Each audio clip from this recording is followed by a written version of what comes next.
Well, away from that, let me tell you about a story about booze, sanctions, and a fight back. What has become arguably the biggest selling alcoholic beverage in Ghana today is also the biggest source of controversy, Adonko Bitters.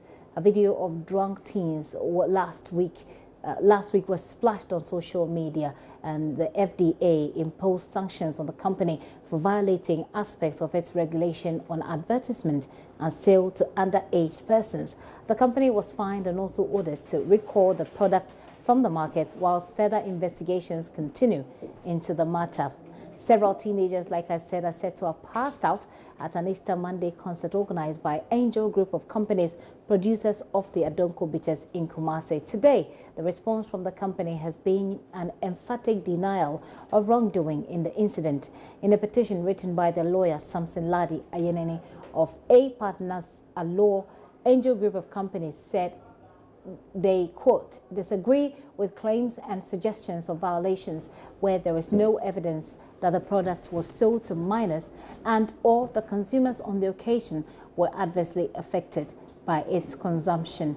And that's all we have from the FDA and the company for now. But on the day that those teens allegedly went on the boozing spree in Kumasi, one man was present, Moses Onya, also known as Dry Bone. He is president of the Drunkards Association of Ghana, and he's been speaking to me here on the show on this matter. I don't blame the Adonko Bitters, and the suspension the Food and Drug Board is giving them is not necessary.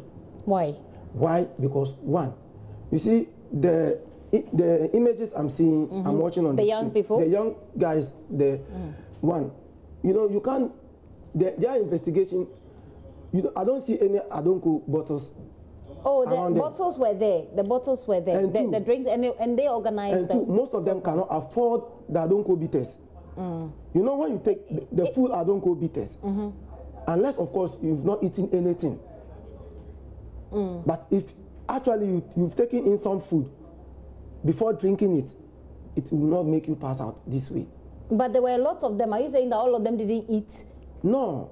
What I'm saying is that they've mixed the bitters with other drinks. Okay. Some of them carry sachet drinks in their pocket. Okay. So Adonko Bitters alone cannot make one pass out like this. Even if you drink full bottle, it will make you pass out. Have you drunk the Adonko Bitters? Of course. The full bottle? Not full bottle, but at least a substantial amount. A substantial amount I've tasted at least. So I know exactly how it reacts to the system. I was at the concert and I actually gathered quite a number of them and I educated them on how to take these Adonko Bitters. Mixing bitters and stuff is not good. It's not good. You are killing yourself. And if it is true that the images I'm seeing, they actually drank Abenço and passed out, then the Abenço company must compensate those people. Adonko Bitters? Yes, the company must compensate them. So we consulted our legal team, and then they are actually working on it. Okay. So very soon, if our investigation proves that they actually drank Adonko alone, then we will equally take the company on. That was his position then, and as it stands now, the Drunkards Association don't have to bring in their legal team because the Adonko Bitters have found their own legal team in Samson Ladi Ayenene as partners at law. We'll see how that story pans out. We spoke to some Ghanaians as well. We'll bring you that a bit later. Right now, though, let's turn our attention to fact-checking. Today, we're focusing on some claims made by President Akufo-Addo during his, this year's May Day parade on Monday. Raymond Akwa joins me in the studio. He's not leaving me to be stuck with you like he did last week. I think last 2 weeks was. Raymond, you're welcome. Thank you so much. I'll speak of your good works. Indeed. Let's go into fact-checking today. Well, let's start with the president's claim on improvement in the economy. Raymond. So the president actually made a specific claim that they had reduced inflation, they had actually reduced exchange rate and stabilize it. And also on the area of dealing with the other indicator, that is interest rate, that's also gone down. Okay, and what's the verdict on that? The verdict on that is that this is true. From all the indications that we've had, inflation, for example, fell for the 6th consecutive month to the lowest since September 2013. Of course, also for interest rate, is on a downward trend from what was the case in 2016 December, 25.5%, which came down to 23.5%. Okay.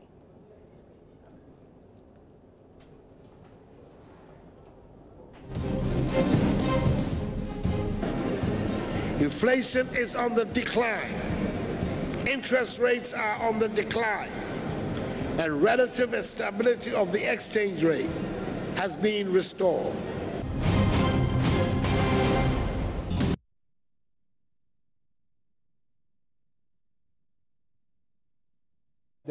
This is true for both inflation, for exchange rate, and also for the current interest rates that he says are down and stabilized in the case of the exchange rate. All right, well, let me leave you to deal with his claim about underemployment as well.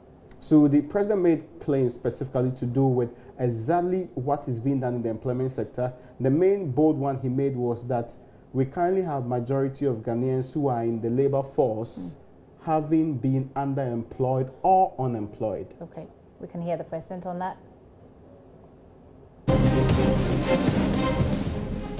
We have a huge workforce, but the majority of people are underemployed, inappropriately employed, or unemployed.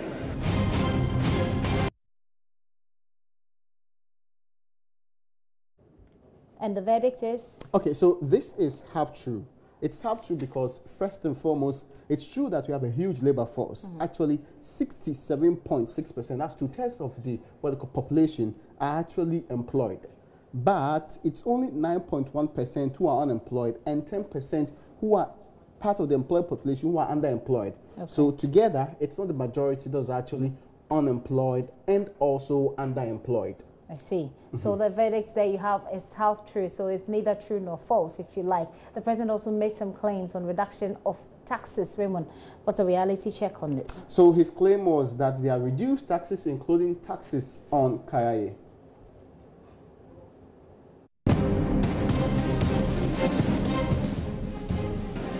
We have taken important steps to create an enabling environment for the private sector to flourish and create jobs.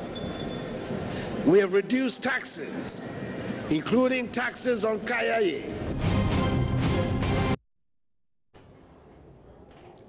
And the verdict is? Okay, so this is actually half true, because in reality, taxes have been reduced on some other products that we know. In fact, when the GRA issued this statement on the specific financial services, it shows that it has reduced some of the taxes there.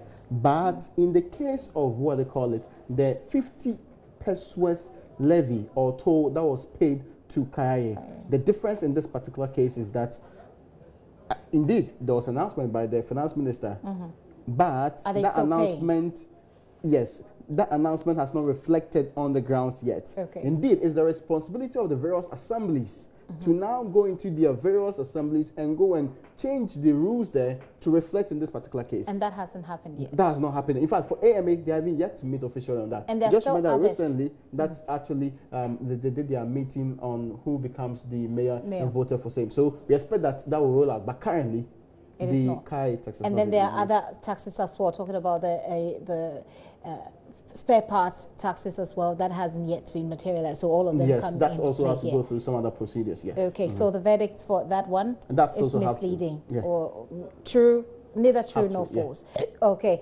well that is fact checking for you with Raymond Akwa. He will come your way again next week. Is that right? Very much so. Okay. Thank you very much, Raymond, for passing through with that information as well. While you're still watching The Pulse with me, Gifty and Dwapia.